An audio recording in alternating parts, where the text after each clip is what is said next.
To reimagine globalization, to bring in developing countries and poor communities in rich countries who have been left on the margins of today's world by ensuring the voice and representation of low-income countries, more to countries in need, and I'm pleased to say clauses.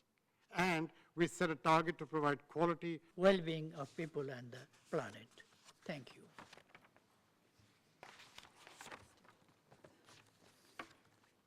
Before I open the floor, I would like to, in limited time available, this will be strictly implemented, allotted speaking time, some sense-setting remarks before we proceed to the list of speakers for this dialogue.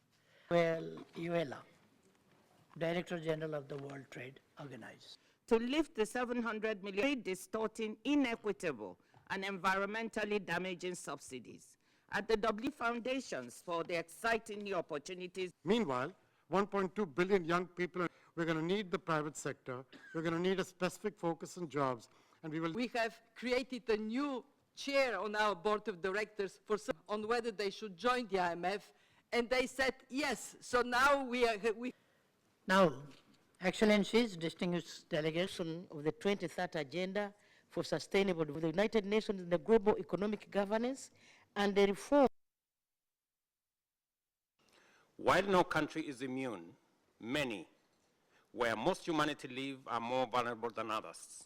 The gravity of the situation has been highlighted by the 2024 Interagency Task Force on Financing Development, which has sounded the alarm bell on a looming sustainable development crisis, driven by financing challenges that jeopardize both the SDGs and climate action.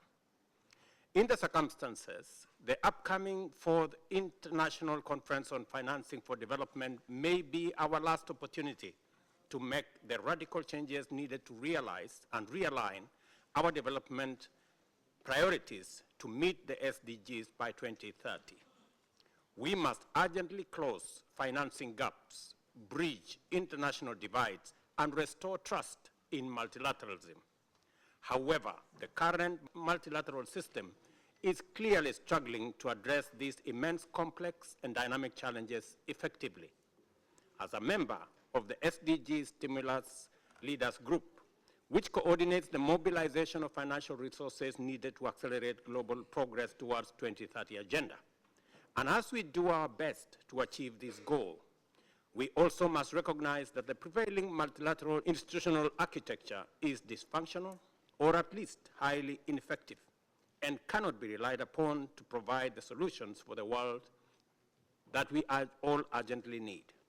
This is why countries are increasingly turning to innovative, homegrown approaches to solve their most pressing problems.